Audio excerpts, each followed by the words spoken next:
Mtazamaji, karibu katika habari za utendeti na za kufaa wewe mtazamaji wetu.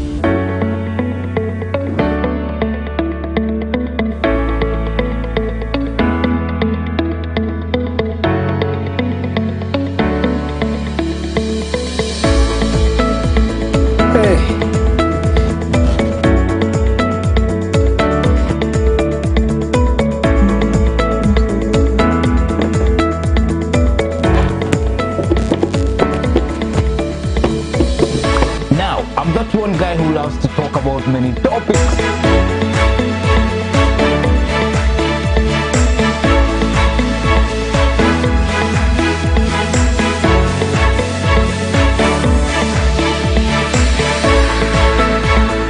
Maisha Prime News, Monday to Friday at 8 p.m. Trusted, unbiased, authoritative.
Hello and thank you so much for joining me for Maisha Prime News.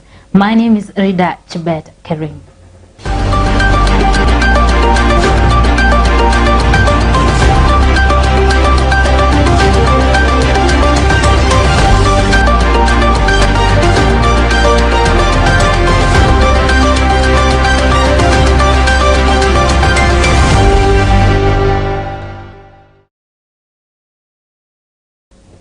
Welcome. We kick off with some politics. The Deputy President William Ruto on Wednesday toured Mount Kenya region as he seeks to popularize his bottom-up economic model. Speaking at Gatunyu grounds in Murang'a County, Ruto said he will incorporate the Big Four agenda with his bottom-up economic model. Osundwa Anthony with that report. Tumeweka pale pesa shilingi bilioni 25. With less than 11 months left to the 2022 general elections to be held in August, the top seat seems to attract more attention on who will emerge as the winner following the rallies across Kenya between the ODM and UDA part, which is being presided by the Deputy President William Ruto. Kitendawili kuwa candidate yetu. Sisi tunawaambia mtajua hamujui. Deputy President, with a political visit in Murang'a County, has said that he will prioritize the Big Four agenda if elected the president in the next general elections. Agenda yetu ya kwanza vile ilikuwa ndani ya Big Four ni kwamba vijana milioni 4 wa Kenya, wakiwemo hawa wa Gatanga na Murang'a, wawe priority number 1. Tuweke pesa ya serikali katika miradi na mipango itakawapatia hawa nafasi ya kupata ajira. Watu wa Murang'a tunaelewana? Program number 1 katika ile mpango tumesema ya kuunganisha Big Four na bottom up. Next year tunaweka pesa ya serikali bilioni 100 as priority number 1 in projects and programs that will ensure that 4 million of our young people get engaged in meaningful employment. Speaking at Gatundu grounds in Murang'a County on Wednesday, Ruto said he will incorporate the Big Four with his bottom-up economic model. Jambo la pili, tunasema kwa sababu 80% ya wafanyabiashara wote wanafanya biashara katika sekta ya micro, small and medium enterprise. Tumesema tutaweka hazina maalum kwa mpango wa bottom up ya kuwasaidia hawa wafanyabiashara wa micro, small, medium. Na ukisikia micro, small, medium usichanganyike na Kiingereza. Micro ni mama mboga pamoja na boda boda. The second in command noted that the Big Four would have taken care of employment for the youth, farmers and health matters. Hawa wafanyabiashara wote wadogo wadogo wa kiosk na hawa wangwana wanafanya biashara ndogo.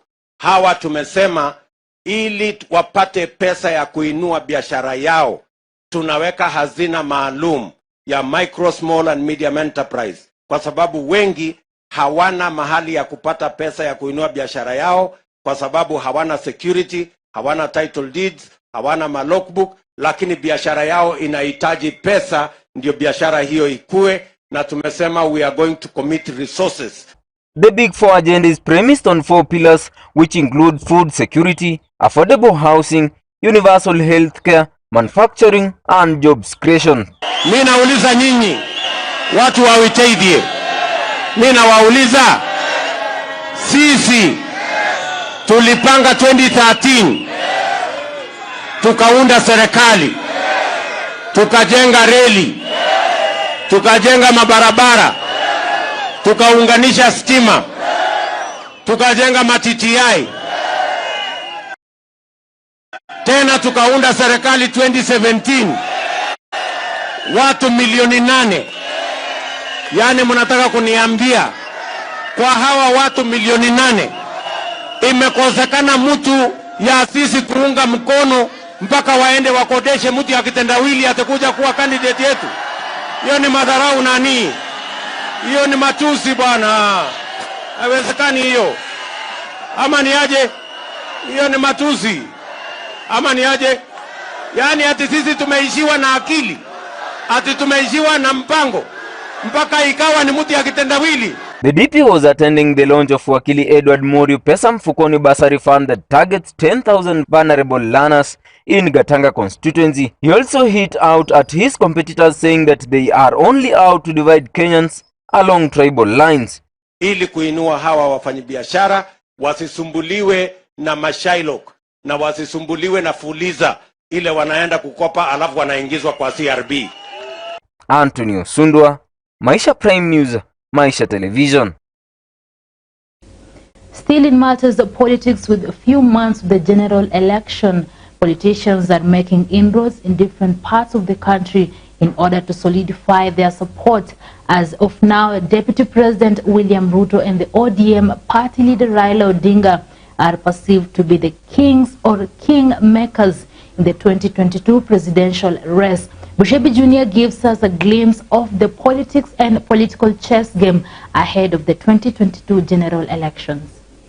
The Deputy President and Raila Odinga are well placed to be kings or kingmakers in the quest to succeed President Uhuru Kenyatta come 2022. Tuko na chama ya mahasla. Chama ya mahasla inaitwa nini?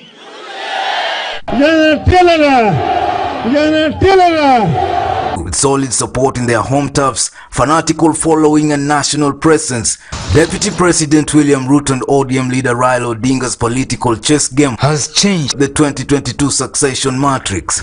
Well, with or without Mount Kenya region, you can win the presidency. Raila has tried a few times and he won even without their support, only that because when you look at history and within our purview, in 2007 Raila won the presidential election which was disputed, okay?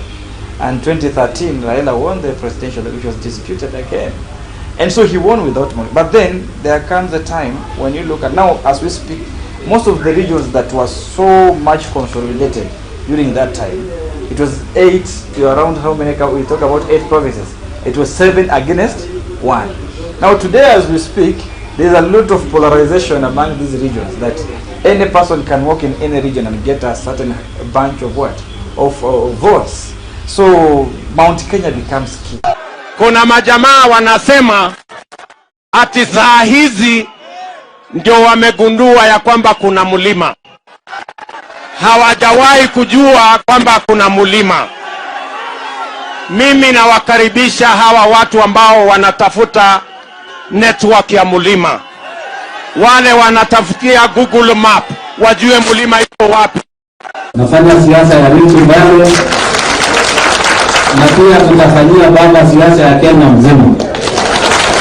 It's only Mount Kenya, Nyanza partly, and Rift Valley that usually vote us as a block. The rest of the regions are disintegrated, and they always kind of divide their votes to the highest bidder, especially our region Western, where our leaders are easily bought. They have their personal interests at heart. They don't care about the affairs of their, the electorates from their region. Yet Western is one of the bloc that dangles to have the largest number of voters. Aggressive, focused but subdued by the power play in Jubilee that has clipped his clout, Ruto's charm is attracting leaders seeking to realign themselves politically ahead of the 2022 general elections. The contest has now been framed. It is between the coalition of political leaders on one side and the alliance of the people on the other side. It is about the people who want to prioritize positions as to us who want to prioritize job creation. Hao matajiri walikutana pale, hawana haja na watu ya Mount Kenya, wanaongea mambo yao. How they will protect their wealth and how they will make more wealth in the next government. So that is their agenda. Because siku tulikuwa na shida, watu wetu wakifukuzwa Nyamakema walikutana. Laikipia kumekuwa na shida, wamenunua chakula. Watu wametaka mask, hao matajiri they can afford to buy mask for everybody every day in the mountain. They have not bought. So it is good we tell our people. Those people, I can tell you, they invest with everybody. In 2002 wali invest kwa Mwai Kibaki na kwa Uhuru Kenyatta. Kikiumana wako sawa pande yote mbi. In 2007 hawa watu wali invest kwa Mwai Kibaki na kwa Raila Odinga. Dio ikienda either way wakuwe sawa sawa. It is them who want to prioritize changing the constitution. We want to prioritize changing the economy. It is them who want to prioritize sharing power. We want to prioritize empowerment of every business and every farmer. So the contest has been framed, and we are ready for this contest because the people of Kenya will make the ultimate The deputy decision. president embarked on a charm offensive to woo governors, senators and MCAs, even as his party, the United Democratic Alliance, pumped up massive recruitment of members to consolidate support across the country. Ruto is also making inroads in President Uhuru Kenyatta's backyard of Mount Kenya region. What we must tell these people, it is true. They own the banks, they own insurance companies, they own land, they own vehicles, they own everything in this country. But they are starting to imagine they also own us. That is what they are imagining. You must tell them ni sawa, wako na mashamba ni yao, wako na magari ni yao, wako na makampuni ni yao, lakini sisi, we are not part of their wealth. We are not part of their property. So sisi tuko na akili. On the other hand, Raila has managed to keep his political star shining through surprise moves that have dumbfounded both friends and foes over the years. That is already in this statement, and I've said that security is a sine qua non for any development in any society. No development can take place in a state of insecurity. The union of Uhuru and Raila induced an abortion of bromance between DP Ruto and Uhuru Kenyatta in Jubilee. At some point, speculation over Deputy President William Ruto and ODM leader Raila Odinga possibly coming together was ripe. The news of the two arch rivals forming a coalition caused ripples in the political landscape. Orange Democratic Movement has 74 members of parliament in the National Assembly and 20 senators who have closed ranks with Jubilee since the March 9, 2018 handshake between Raila and the president. Practically, Ruto with his UDA is an outsider in the government and facing the full force of state machinery. So the contest has been framed, and we are ready for this contest because the people of Kenya will make the ultimate decision. His allies say DP Ruto is building the infrastructure that will scare his opponents and help him win decisively in the first round in 2022 polls. The fear in his camp is that a small margin of victory in 2022 could present his opponents, with support of state bureaucrats, an opportunity to manipulate the elections. Amepigania yule Mkenya ambaye yako chini. Amesimamia yeye. Wameshikana sasa na Mheshimiwa Uhuru walete Kenya pamoja. Sijui kama mnakubaliana na hiyo jamani. Nakwambia Kenya hii ziwa ikikutana na mlima. Nakwambia ziwa ikikutana na mlima. Hii Kenya hii utaona itakuwa ni tofauti. Mwenye alisukuma Kibaki mpaka akaingia ndani yuko hapa sasa. Kila wakati mlikuwa mnasema kuja na baba, kuja na baba, kuja na baba. Sasa baba yuko hapa. As 2022 nears, it is only Raila and Ruto who are at the center of the 2022 succession politics. Seemingly, as political pundits say, the rest of the politicians should align themselves with the two leaders to have a political clout. Ni nani? Wewe ni nani? Vitu vichenjanga. Kama mwasemaji, tunapokeza tutaenda mundu kwa mundu. Imefika hao vijana watoke kwa barabara. Wakati For Maisha TV, I'm Bushabi Jr. Pull and push continues to be witnessed in the trouble for Kenya. This is even as the party is expected to pick its presidential candidate and national officials on Thursday during the National Delegates Congress in Nairobi. But a splinter faction has also advertised a similar exercise at Moi International Sports Center, Kasarani on Saturday. According to an advert in local dailies, the party led by Bungoma Senator Moses Wetangula will pick new officials after conducting grassroots elections. A notice signed by the Deputy Secretary General Milson Abudo noted that pursuant to the resolutions of the relevant organs of the party and in accordance with, among others, Articles 19 and 25 of the party constitution, a national delegation Congress meeting has been convened and scheduled to be held on 4th November 2021 at Bomas of Kenya in Nairobi starting 8:30 a.m. The Ford Kenya party is facing hard time in terms of party leadership and management following the plans of Kandui MP Wafula Wamunyinyi and Tongareni MP Eseli Simiyu taking up on Bungoma Senator Moses Wetangula as the party leader. Wetangula and the team have been in office illegally.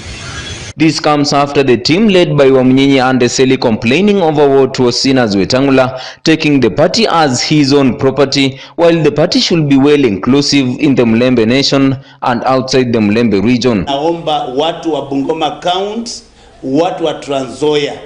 Those are the counts we command as for the Kenya under the leadership of party leader Honorable Moses Masika Wetangula. And in fact, I don't think it's just a Bukusu party. This party, you can even have a party leader from elsewhere if we really want to make it a national party. The two kingpins of Bungoma, MP Wamunyinyi and Senator Wetangula, have both planned for National Delegates meeting commonly known as NDC, which will be held on 4th November 2021 according to Wetangula, and 2 days later on 6th November 2021 according to the Wamunyinyi and Eseli's team. This is a new notice, and we want to go to an election. We are inviting Wetangula and the team to come to the NDC so that we sort out once and for all the conflict in Fort Kenya. We are all in agreement that to resolve the issues of leadership in Fort Kenya, yes, there is no two ways. We must have the National Delegates Conference. Let nobody lay claim to superiority or whatever. It is just an elective situation. If you are elected, so let the NDC be one the one which is legally in the office, where Wetangula is the head party leader and SL is the Secretary General. Let's follow those rules, because what they have been doing, I think both does not help. I don't know which is more legal than the other, but it does not help the party. Because at this time, if they go together and elected a party leader. Sangalo East MCA aspirant Wanyonyi Waswa has heavily warned over the meeting that is planned on 6th, advising Kenyans who are interested in the party to follow what Senator Wetangula will utter, notifying them that the official meeting according to the party will be held on 4th of November. The main uchaguzi inaenda kufanyika kuchagua the new officials inaenda kufanyika tarehe 4. Bomas of Kenya, under the leadership of Honorable Moses Wetangula, who is our Senator Bungoma County. So let Senator Wetangula and Mheshimiwa Eseli, let them sit together. Let them just their pride aside, sit together, organize for one NDC. They will the constitutionally elected NDC. Let them go and sit down and elect the new officials. And whoever is elected, if it's Honorable Wetangula, fine. If it's Wamunyinyi, fine. For Maisha Prime News, Maisha Television, I'm Anthony Osundwa. Fikiria ni nyinyi peke yenu mukileta tuko tayari tunaonana mundu. And leaders in Trans Nzoia County have been warned against perpetuating divisive politics as the country gears towards the 2022 general elections. Trans Nzoia County Commissioner Sam Ojwang says the government will make action against individuals whose utterances disrupt peaceful coexistence between communities living in the area. Kwa hivyo tuombe hao viongozi kama hao ya kwamba Mungu awasaidie wapate mwangaza, wajue uongozi duni ambao imepitwa na wakati, ambao ni uongozi wa wakati wa dinosaur miaka kama 2000 iliyopita. Kama wanataka kutusi, there is a formula. Kama upendi commissioner, enda peana vote of no confidence. Enda kwa bunge, andikisha mswada, sema we don't want this commissioner. Lakini usimutusi kwa matanga. The Independent Electoral and Boundaries Commission, IEBC, has temporarily extended the mass voter registration pending the hearing and determination of a case filed against the elapsed deadline. The commission has, however, moved to court to challenge the order with the determination set to be made on Wednesday. Let's get the full details on this from Philip Simeo. As a way of achieving target of 4.6 million registering voters in the ongoing mass voters registration, which was to end on 4th November, the IEBC has added 1 week as from 4th November in order to attain the target. Nimeshukuru kotini kwa kutupa muda, kwa kuextend hiyo muda ili watu vijana wote wakate kura wachagua watu wao. This is after the IEBC moved to court to challenge the Eldoret court on the extension of the voters registration, saying that this will be costly. This the court has been kind enough to give a prohibitory order against IEBC not to close its exercise of mass voter registration that was due to end tomorrow. The extension comes after the arise of the plea from Kenyans and leaders on the exercise following the low numbers of registered voters. So I think the government and the IEBC should be able to come very strongly, and I think to extend to that time so that we can be able to give space to these other people. Jina naitwa Wasilwa S. Crispinos. Nyumbani ni Stihol Ward, Milo sublocation, na niko huku ni kwa ajili ya masomo. Mimi kuhusiana na upande wa kushika kura, personally sijashika kura kwa sababu nyumbani ni mbali na siwezi enda bila transport, na nikienda na transport huwa naenda kama nimefunga shule ama nikipata nafasi na niende. Sasa ni ombi langu kuwa kama kutakuwa na uwezo waweze kusongesha mbele muda na watupe nafasi sisi kama vijana tulio katika shule ama tunaojifunza kutoka mbali, kama tulio na shughuli mbali na nyumbani, tuweze kushika kura zetu nyumbani, kwa sababu hatutaki kupoteza kura zetu tukiwa nje, ili hali tuna viongozi wetu nyumbani watakao kuwa viongozi wetu wakishachaguliwa. Naomba serikali yetu isongeshe muda wa zoezi hili la kushikisha kura, kwa sababu kuna wanafunzi wengi wako kwa vyuo vikuu, wengine wako institute huko na wachapata nafasi ya kuchukua. Registered voter, I'm going to vote, and my appeal to you Kenyans, you go and exercise your democratic right, because it's all our exclusive duty to perform and vote. Serikali iweze kuongeza muda kidogo ili vijana wote wakaweze kujitokeza, manake wengine maybe wako mbalimbali, ili wakaweze kujitokeza ili tukaweze kupatana sisi wote. The stakeholders have been urged to help in the mass voters registration sensitization. Main constraints that is happening is lack of information. The young people, they don't have that acknowledgement how important the voting process is. And I want to say the IBC did not do, as expected in terms of sensitization to the voters. Well, I know members of parliament and other politicians, they have a role to play, but that is the function and is the work of the IBC to make sure that the information has reached the people on the ground. I had a lot of stereotype many years. Ya kwamba sisi vijana hata ukiambiwa uende ushike kura unasema nipatie chai kwanza. Na mimi nataka kuambia vijana wa mashinani ya kwamba it is a high time we need to change. We need to portray new leaf. How? Because hii mambo ya kusema ati wabunge wanakuja kwa ground wanasema muende mshike nitawapatia kura fulani. And we have had the issues to do with voter importation. It has been there. And I want to thank the IBC because of the new mechanism they are putting in place to be able to stop that particular menace. The leader, however, used the platform to urge the electoral body to establish more voters transfer centers to ease the process. There's this element of voter transfer. I think the IBC, through their statistics, is very clear that for you to be able to transfer from one polling station to another, you have to go to the office of the IBC. And I think that one is time consuming. It is wasting a lot of time.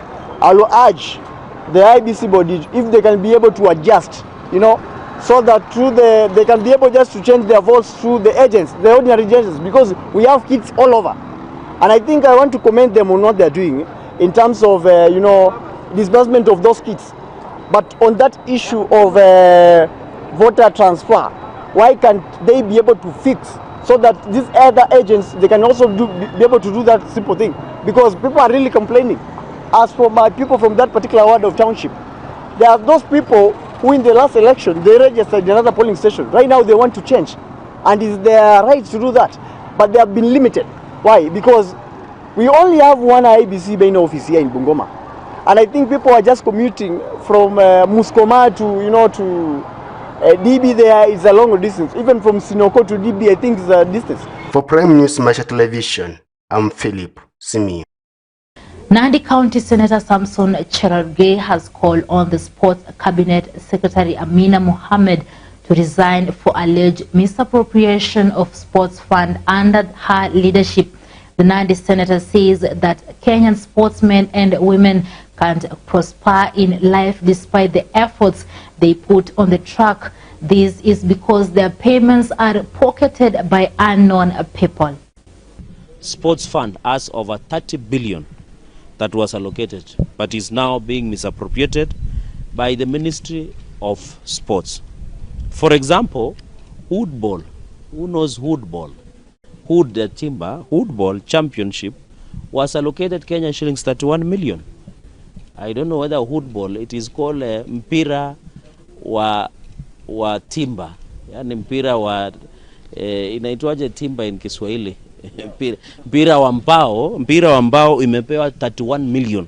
Yani kuna Kenya hii championship ya mbao ya milioni 31.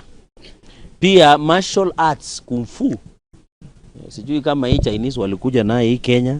Wamepewa 80 million kung fu. Example is the expenditure of 23 billion of Kisumu Stadium in Kirinyaga, Wanguru and Kirigiti in Kiambu County, where they gobbled 23 billion. Yet those standards of those nini fall below by the FIFA standards. And yet they took more than 23 billion.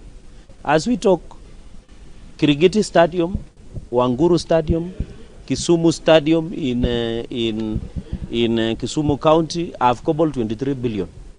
But when you go there, it is so substandard, and even the materials are done there. Therefore, in the interest of accountability, I wish to call upon Ethics and Anti-Corruption and DCI to move with speed and investigate this colossal makers corruption that is in sports. Let's move now to judiciary, and the judiciary has launched systems review for its institution in a bid to enhance efficiency in service delivery. The Chief Justice Martha Koome says the system review, which involves the ELCC, will facilitate the curtailing corruption loopholes. Let's have a look. We should note that the challenge of stamping out corruption in our institutions, in the public and private sectors, remain a formidable challenge. Thus, the need for collaboration with institutions with expertise to fight against corruption, like EACC. They will advise us on how to design and how to implement systems that will strengthen and guard against corruption, and the measures that we will put in place to make sure that our systems are completely accountable and really respond to the aspirations of Kenyans.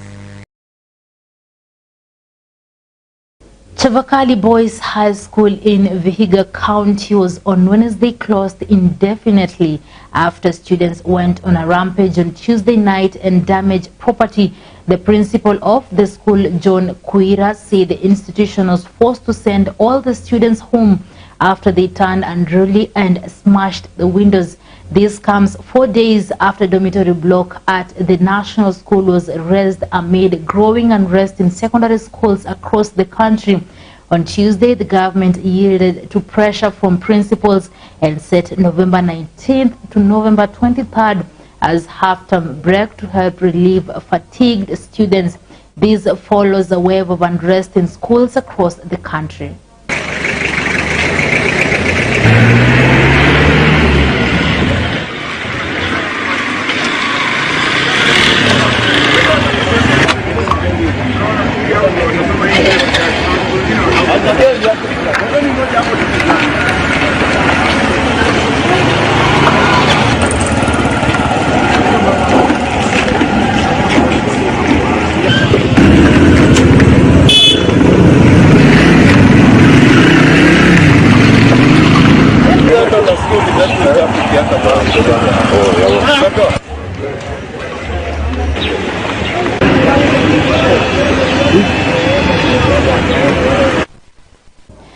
And now I will let Antonio Sundo bring us the feature on the impact of COVID-19 and the relief brought by lifting of some restrictions by President Uhuru Kenyatta.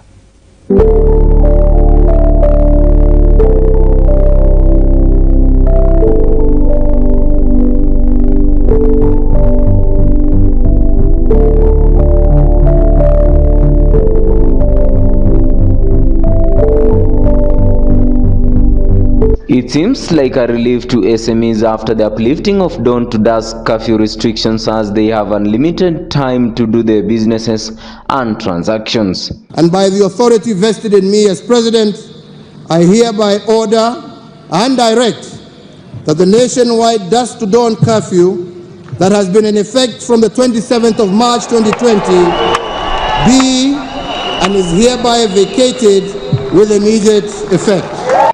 We met Ibrahim, a Mitumba businessman at the Chebukube market in Bungoma town, Bungoma County, who expressed his joy after the relaxation of some COVID-19 restrictions such as curfews, as now he has peace in his operations. Ibrahim na nauza nguo hapa Chebukube. Za kusema kwa kuna tofauti kubwa zaidi kabla ya COVID-19 na baada ya COVID-19, baada ya rais kulift hizo restriction. Kabla ya hapo kulikuwa na kufunga mapema labda zile ili kutimiza ile masharti ya curfew. Pia kulikuwa na ile kutovaa mask na mambo kadha wa kadha ambayo alikuwa anafanya uoga vile, nafanya makastoma wajiachili vizuri, hawakuji kwa wingi. Lakini baada ya rais wa nchi hii kutoa hiyo hiyo restriction imesaidia kidogo, wanunuzi wamekuweko wengi na pia masaa ya kuuza pia yamerefushwa, hivyo kuna nafuu kidogo. Following their displacement during the construction of Musikoma Kandoi dual carriage road, as they can't afford to pay charges such as the taxes in the current condition they are working from.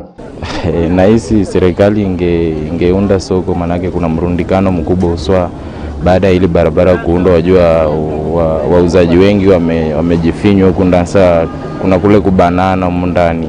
Hivyo serikali kama ingemaliza kuunda ile soko na hata iunde masoko mengine kadhaa, inaweza kuwa nafuu na nafasi kubwa ile kufinyana pia kusikuwepo, na pia itaruhusu wanunuzi kuwa na ile nafasi kubwa ya kuchagua ni yupi nitanunua kwake, na wanunuzi pia watakuwa wanapata nafasi ya kuingia hapa ndani wengi.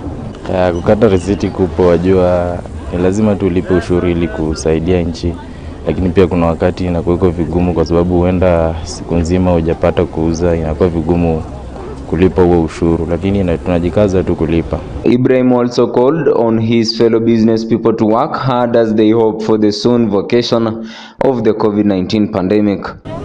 Himizo langu ni kuwaomba tu na kuwatimiza kuwatia moyo waendelee kujikaza licha ya COVID-19. Pia ni baadhi tu ya challenges ambazo zinakuwa katika maisha, hivyo ni kuzisahau na kutia bidii ili kufanikisha matakwa ya maisha yao. For Maisha Prime News, Maisha Television, I'm Anthony Osundwa. All right, thank you so much for keeping it here throughout the bulletin. That's all we had for today's Maisha Prime News. My name is Rida Chebet Karim.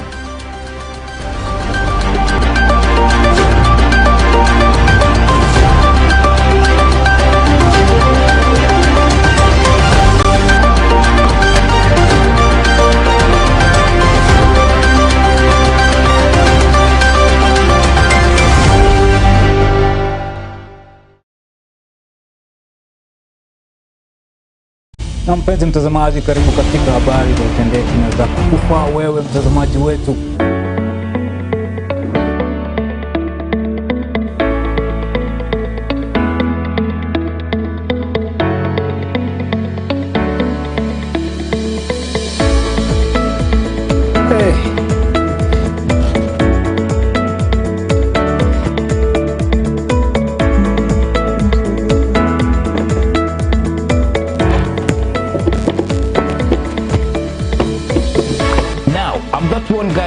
To talk about many topics.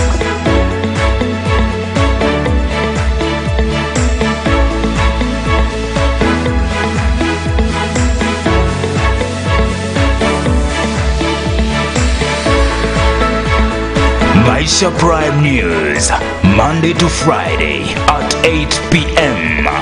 Trusted, unbiased, authoritative.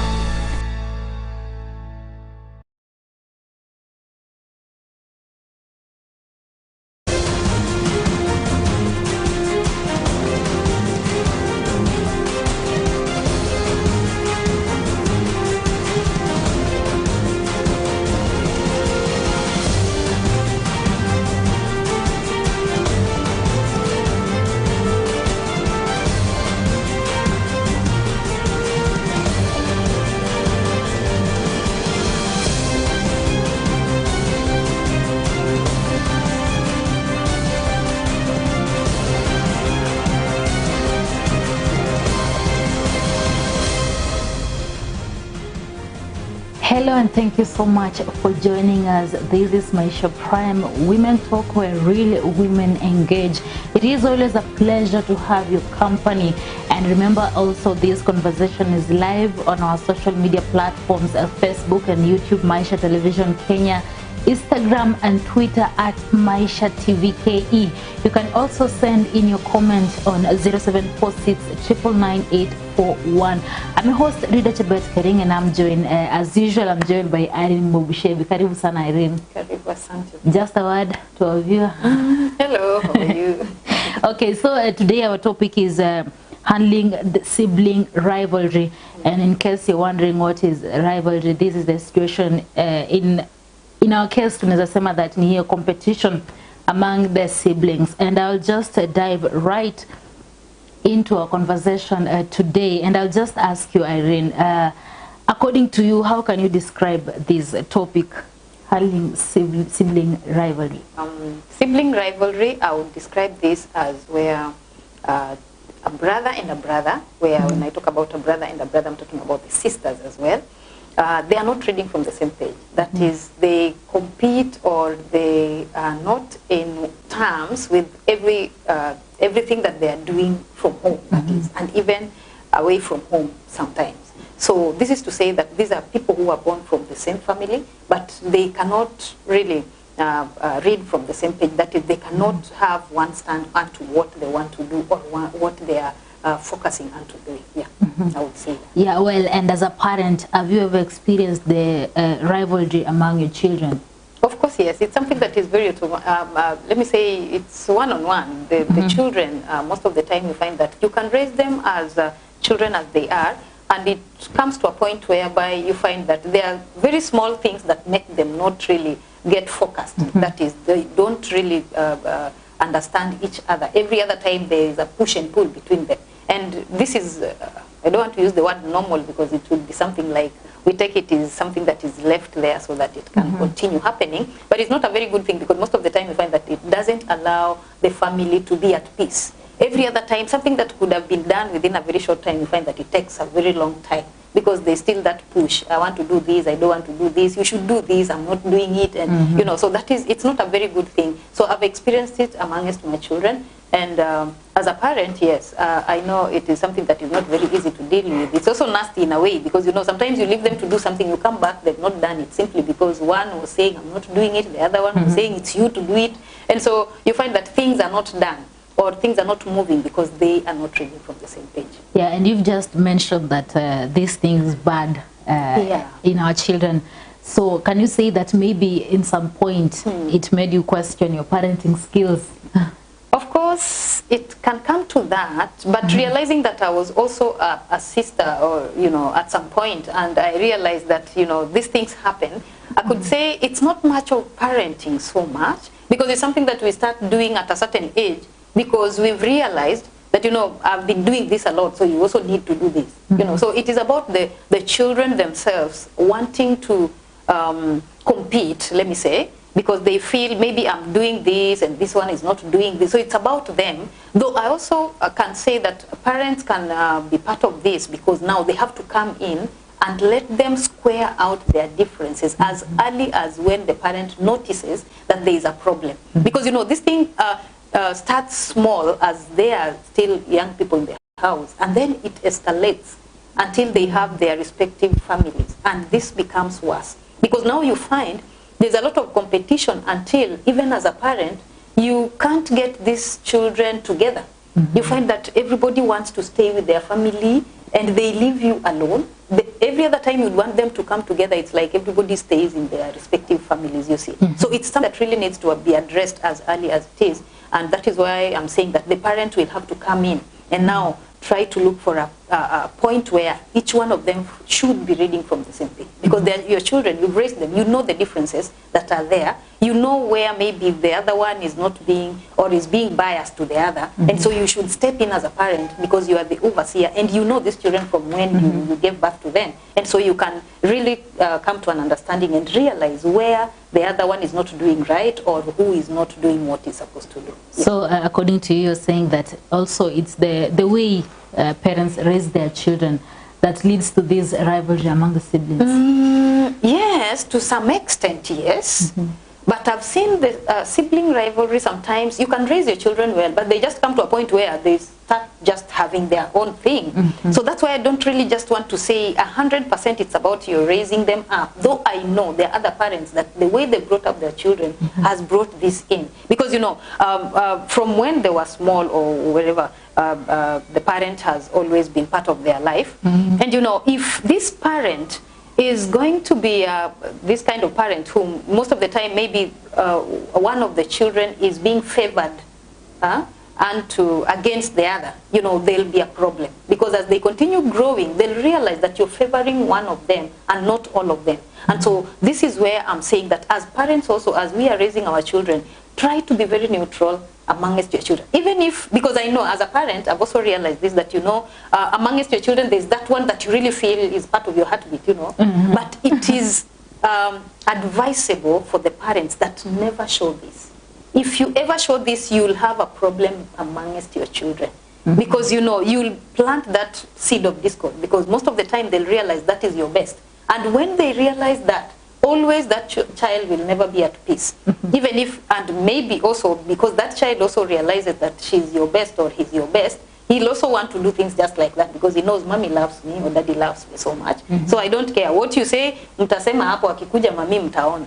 You see, so the way we also raise our children should be very important in terms of this sibling rivalry, because if we are going to show that there is that child that we love more than the others, that child, I tell you, he'll really have a problem. But we've seen it even from time immemorial about this in the Bible, and sometimes when we address this, we also have to be very careful.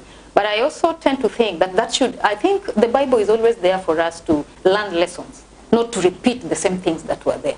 So this is to say that if there is a child that you feel has the favor of God upon him or herself, then what you need to do is to make sure that these other children are also growing to the standard of knowing what God has for their other brother or sister. And that one should not be done by you favoring that child much more. In fact, me, as the Bible talks about this, is that person that God loves more, God chastens that person.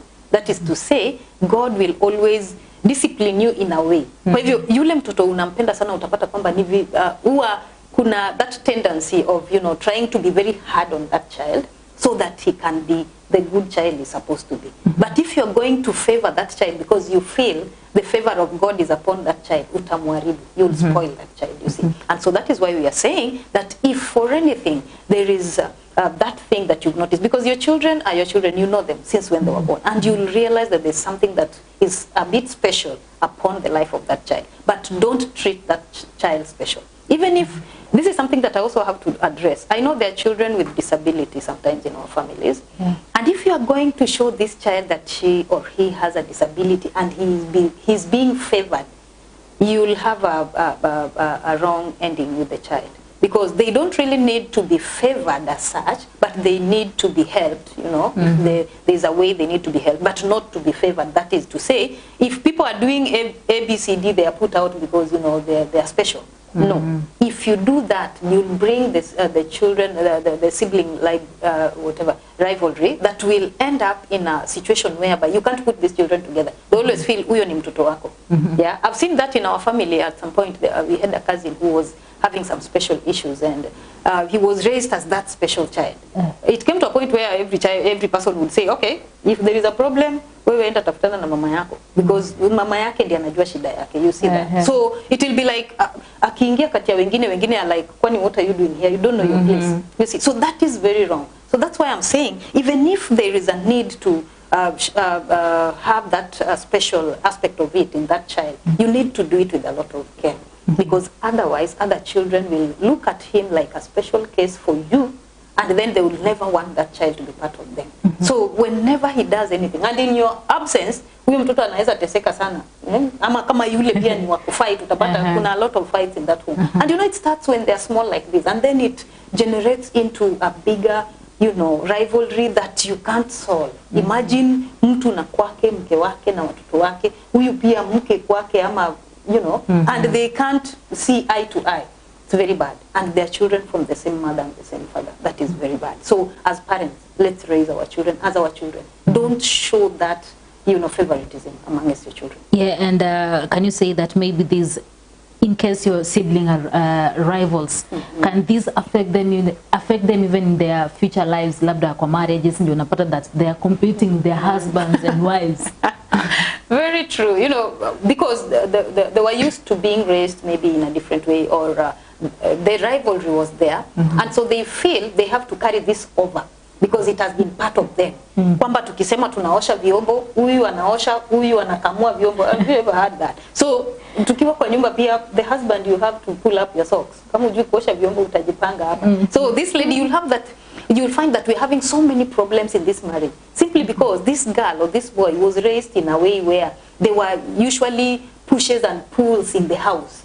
And they are used to this up to the point that you know, even when they get married, they feel like that is their brother or that is their sister. And you know, now that one will not add up. Because in a marriage, we have to find an integral point where somebody really understands their responsibility or their roles. And if not so, then this will escalate into maybe even the marriage breaking. So yes, it can boil into your marriages and it will destroy your marriage. So that is why I was saying the parents need to really come in very fast and curb such rivalry amongst the children. And it will be very important because not even just marriage alone. I believe even in our places of work, you know, I'll wake up in the morning, get into the office, you know, I've been doing this, there's a secretary, there's a messenger, and now because you are a secretary, you feel that the messenger should also be doing something. Utamwarakisha leo. So you are the boss in your own way. So that is why we are saying if you are raised in a family where people are having a lot of rivalry amongst themselves, you'll find that you are portraying this character. Na utapendwa na watu wengi. Because most of the time you are somewhere, it's like you want to push this one there, this one should do this, you've done this and enough, you want other person, you know, that inakuwa character yako, you develop your character. And imagine sitting maybe in an office with somebody like that. It doesn't sound good. Well, and moving on as we wind up our first segment, you've just highlighted one of the causes of sibling rivalry as favorism, where a parent and a favor mtoto mmoja. What can you say that other causes of sibling rivalry? Other causes would be, as I also mentioned this about special cases. You know, there are children that are maybe born with some disabilities. So that can be a situation where you find that this child has been placed aside, and most of the time the other children will look at that child as if he's favored, you know, because of that disability. So that can be another reason why we're having so much rivalry amongst the sibling. Another thing is just the way we've also mentioned, how we raise up our children, you know, because these children come differently. That's also something I also realized as a mother, that you give back to these children, but you find that they are very different in their ways of life. So you can find that this one is a little bit faster in doing things.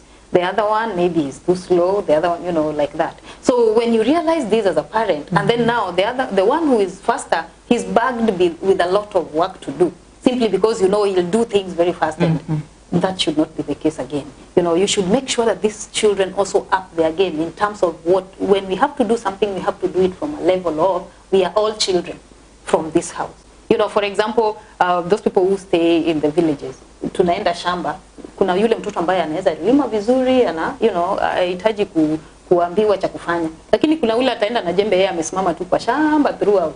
Kwa hivyo yeye kila wakati he is given something small to do. The others are given a bigger portion. You know, that one will also make these children have a lot of rivalry amongst themselves. So we have to check how we also raise up our children. Another thing is, I also mentioned it, but it was covered into this one, the favor of God upon different children. We know that this one has happened in time immemorial about the Bible. We've seen Joseph, we saw Jacob, you know.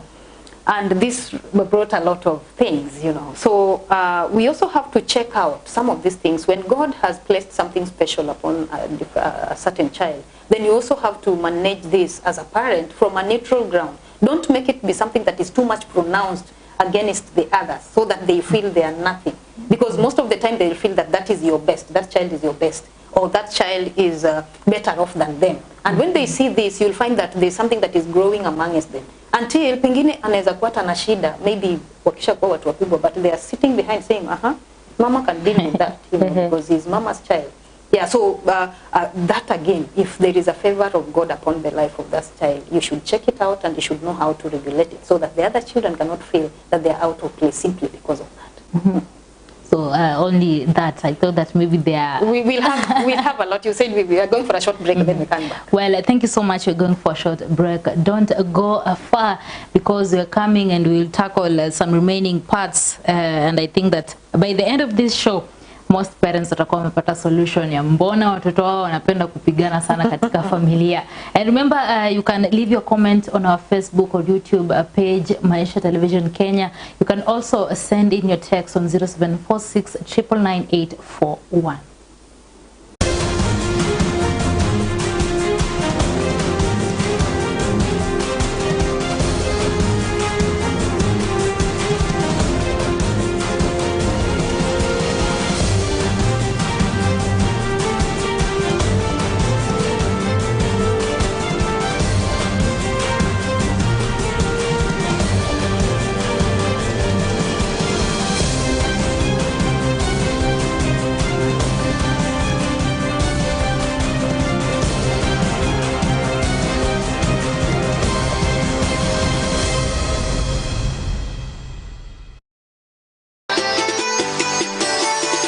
Local news should live to your expectations.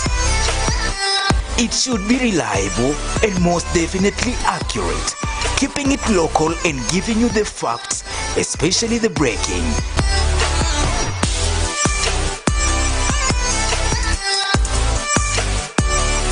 That's why at Maisha Television Kenya, we value, we inform you, educate you and advocate for your views. Trusted news, trusted sources, trusted dissemination of information. That's why there is nothing more important to us than getting it right. Maisha Television News, we are here for you. Na mpenzi mtazamaji, karibu katika habari za utendeti na za kufa wewe mtazamaji wetu.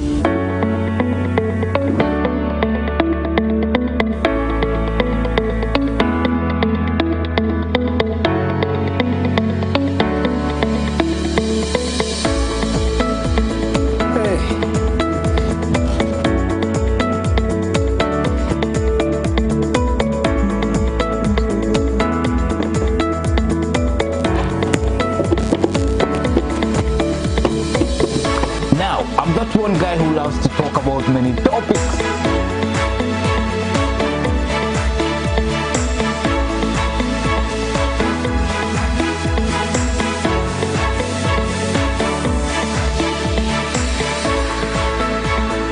Maisha Prime News, Monday to Friday at 8 p.m.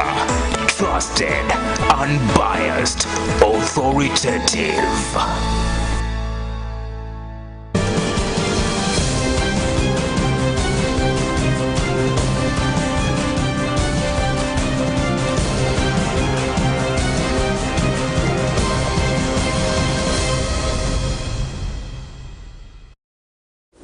Welcome back. This is Maisha Prime Women Talk, where real women engage. I'm your host, Rita Tebet Kering, and you can follow this conversation on our social media platforms: YouTube, Maisha Television Kenya, Facebook, Maisha Television Kenya, Instagram and Twitter at Maisha TV KE. You can also send in your comment on 0746 999 841. I'm still here with Irene Mwobushebe, who is helping me to dissect some of the issues that we're talking about today. And our main topic is handling sibling rivalry. And before we went for a break, we highlighted some of the reasons, the causes of sibling rivalry. And my first question will be, how do you handle sibling rivalry? The best way to handle this, as we have tackled this, is that we really need to be neutral whenever we want to handle a sibling rivalry, because we know that there are things that happen amongst the children that might be happening because they don't understand from where the other child is coming from. Why am I saying this? It's because maybe another child might be having some weaknesses, but as a parent you know that, and the other children might not really cite it out. Maybe this child, when he or she was born, he was having some issues, you know, with development, growth and all that stuff. Or maybe he was born prematurely, you know, something like that. So, you know, when they are growing, they might not know that. And so when you're handling rivalry between them, you should be coming from a very neutral ground, whereby you don't look at their rivalry as in something like maybe he's just messed up the others, he's not doing things well, You know, so you should come in as a neutral party just to try and neutralize everything, and then now from there they can get to understand, because, you know, otherwise ukianza ku cite out, this is your problem, you always don't do this right, you always don't do this right, it will be like they are taking sides in terms of, you know, mommy always cites out that this is my problem. But you can come from a very neutral point whereby you want to solve the problem first, and then now you can address the issue, which is the root cause of everything. So we know that rivalry, and most of the time you find that the reason why these children are having the rivalry in the house is because maybe mwingine hakuosha vyombo, mwingine pengine nitakana aoshe nguo hakuosha, ironing and all that stuff. You were supposed to cook today, you went out, you didn't cook. So things like that. And so these are things that we can handle from that level as parents, though. And so we really need to come from a very neutral ground, whereby what is the cause of these things. Maybe you might be having this child who really would just want to go out, and there are chores that are to be done in the home. So if you're getting in and you're trying to solve this problem, you have to start by solving the problem of going out when the work at home is not yet done. You know, so that's a neutral ground. Don't still come in and start thinking of, why didn't you wash this? You didn't do the dishes today. You didn't do the clothes yesterday and all that stuff. Why is it that you want to get out and the work that you are given has not been done?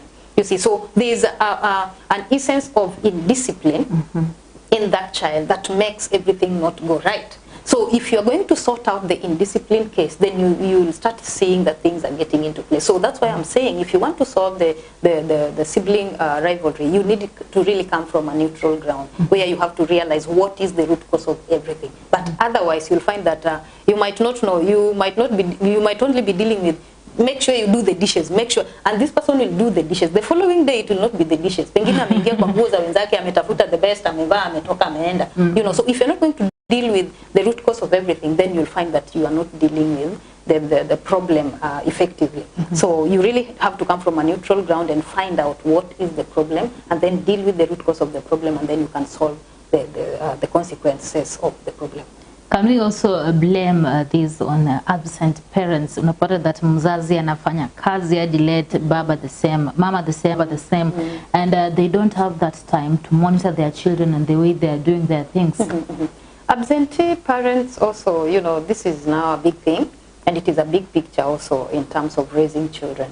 So, you know, and if you are not going to be a parent who is there for your children, you'll never know. And that's why we usually also advise us that don't let your children be going whenever they close schools, and then kwa auntie, and then kwa uncle. Uko, they are treated as wageni.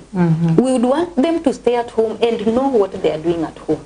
Because if you're not going to be there for them, you'll never know from. And we've seen these cases even in schools, whereby children at school, they behave differently from the way they behave when they're at home.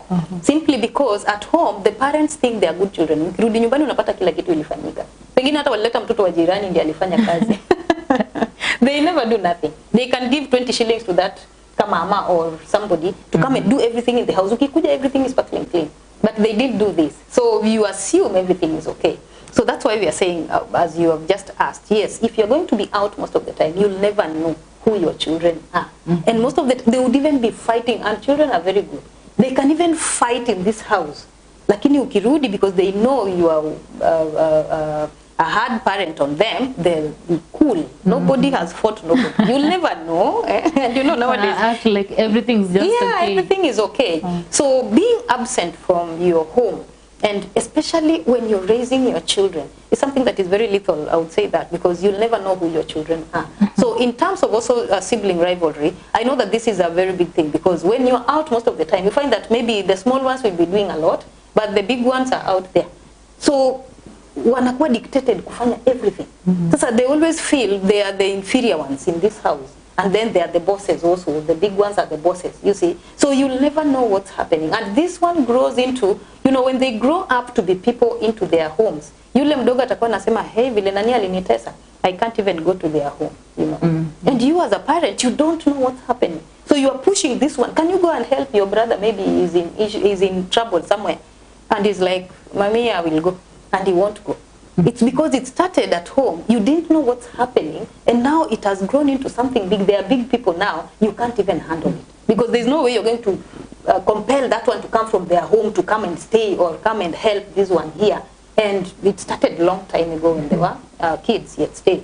So what we need to do as parents also is to try and really get access to our children and know what they are doing. And especially when you're not there, you know, you can get to know by giving questions here and there, by, you know, putting some things that would be a test to them to see if they can do things right, you see. So it's very good that you've raised this, that never be absent from the lives of the children, because otherwise it will cause them to be people you don't know. You think you've raised these people, mpaka unaenda graduations zao, ulienda huko na mapicha zao za graduation, lakini hawa watoto huwezi kuwaweka pamoja, kwa sababu they never used to be like that. Wakiwa pale kwa nyumba kila mtu alikuwa anafanya kivyake, because the parents are not home. Wale wadogo wanamistritiwa, wale wakubwa they are the bosses like that, and things move like that until they are big people. So you'll never know who they are into their lives. Yeah, I would just like you to emphasize on your last point where you say that this issue will affect them even in their future life. How does this rivalry affect the child development? The child development will be affected in a way, because as I was saying, you know, like the small ones, if they are being mistreated at home, you find that they are the inferior characters, you know.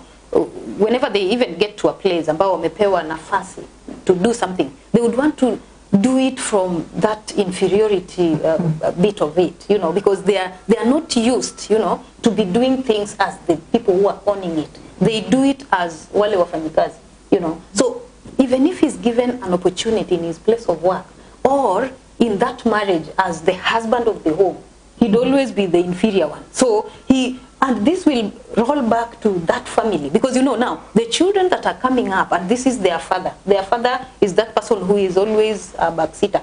He doesn't want to put himself out there. The children will overrule the father and even the mother. And this is a home where you don't want to stay, because when the father cannot do anything, cannot talk about anything, you know, that is a father that cannot really help, because we know the father is supposed to be the head of that home. He's supposed to be the priest of that home. And if he's not the priest simply because he has inferiority complex within him, then you know that is going to be an error in that family and also in the place of work.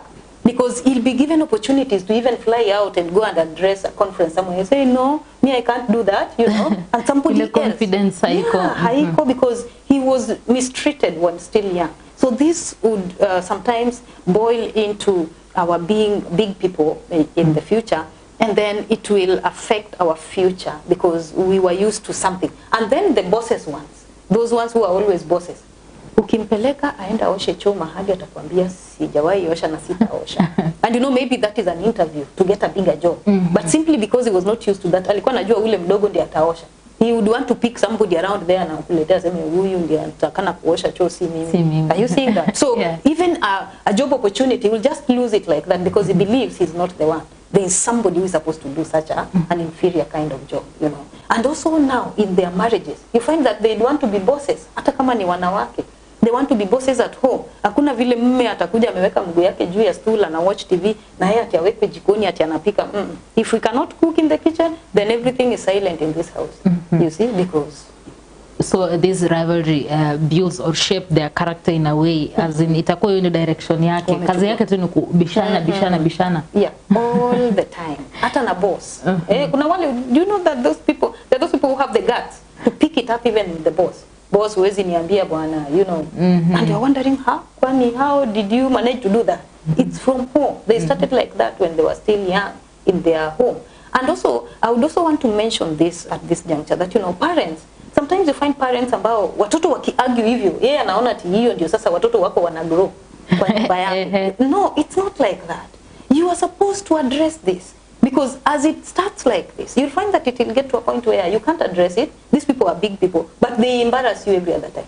Mmeenda hata pengine you are in a place where people are respecting you as a family and all that stuff. They start arguing in front of you, you know. So you really need to address this. Don't let it look like it is something that is normal. That's why I was saying I was avoiding the word normal in this. Because if it gets to a point where it is normal, and then the parent thinks that my children are growing, that is why they're arguing here and there. No. I think as a parent you need to come in and really address this issue, because otherwise it will get out of hand. Yeah, and do you think that it is the role of the elder child? Because I remember mamangu, tukiwa wadogo sana, me and my elder sister and alikuwa anatuchapa sana. Then kufikia brother yangu wale wawili na mjukuu wa saizi hawaguzi. Sasa tukamwambia mbona huo wachapi kama sisi. Then she said that lazima ni shape wakubwa, then wadogo watafuata hiyo line. Do you think that maybe that is a good idea? It is, and it has worked for so many parents because, you know, the elder brother or sister has to stand out. And most of the time, you know, that these firstborns, most of the time, you find that if they are just left like that, they are just like that. So you have to work on them.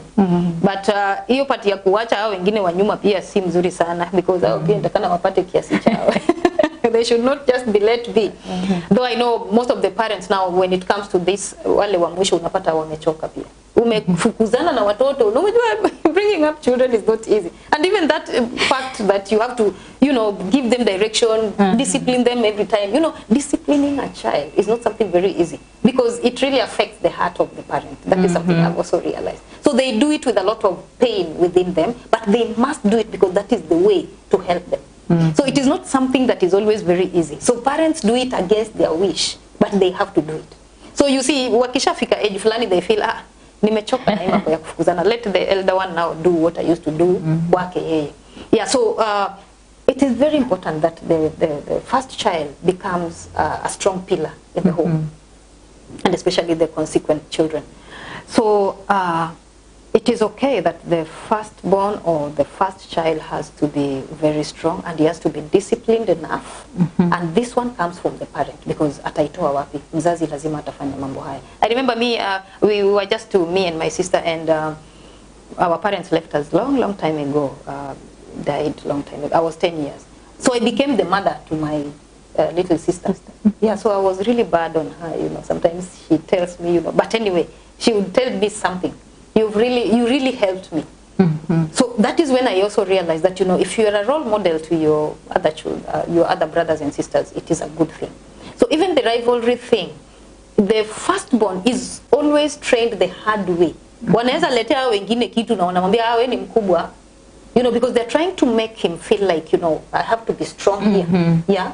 Ama apewe kidogo, so that he feels, you know, anaweza feel ni kama kwa nini hawa, lakini hawataki ile ulegevu ya kuonyesha kwamba you're feeling bad because these ones have been given something. You know, I remember also this when we were also growing up, when we had our parents, and my dad especially, he would bring something and tell me, you know what, this one I brought to you, and maybe it is not as good as your sister's because I know her, she's always crying because she feels yours is better. And I would be like, you know, I have to style up even if this one doesn't look better because already he tells me that. So that one also reminds me that, you know, if you strengthen the first child, the other children will follow suit because now she will be or he will be a role model to them. So the first child or the firstborn child should always be a strong pillar, and this one the parent must instill into that child. So that should not act as if now the first child will say, you know, me daddy na mami wanipendi or something like that. If you see that happening most of the time as the first child, ujue wanajaribu kukustyle up ili hao wengine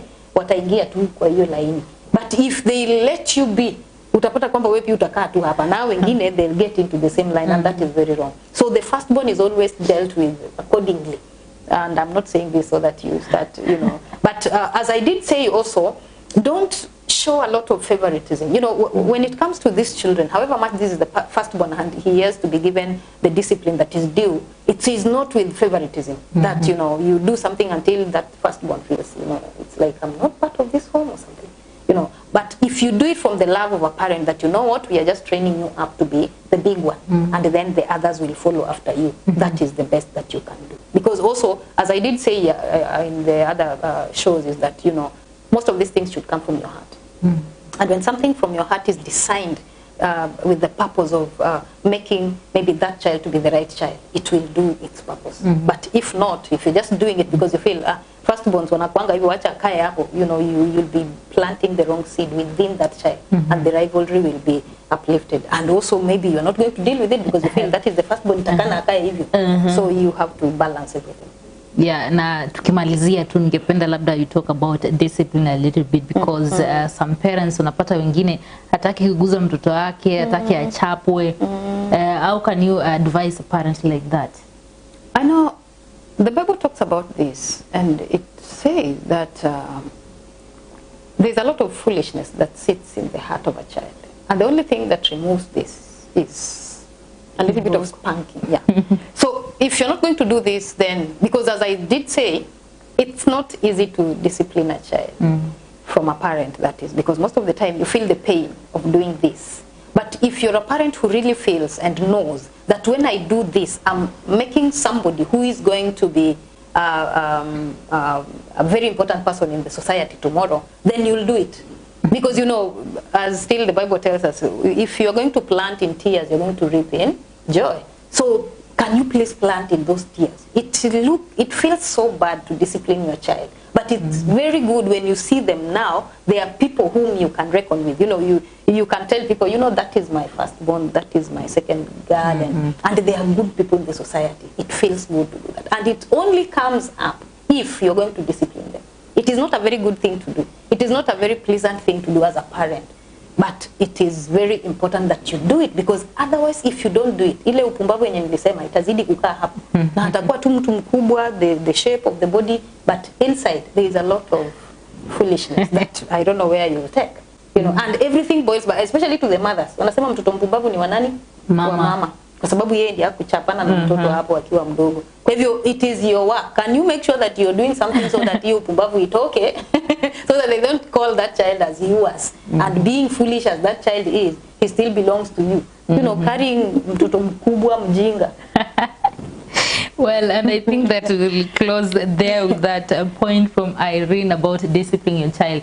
Hakikisha that unamrekebisha mtoto wako, usiseme my honey, my sweetie, siwezi nikamchapa. No, it's not a good way to go. You must discipline your child. Na pia sisi kutona tumekaa hapa, lazima tulipata kiboko kidogo. Thank you so much, Irene. I think that we've come to the end of today's program. Yeah, and if you just want to watch this program maybe later, it's on our Facebook page and also YouTube, Maisha Television Kenya. My name is Rida Chibet Kering. Enjoy the rest of your viewing.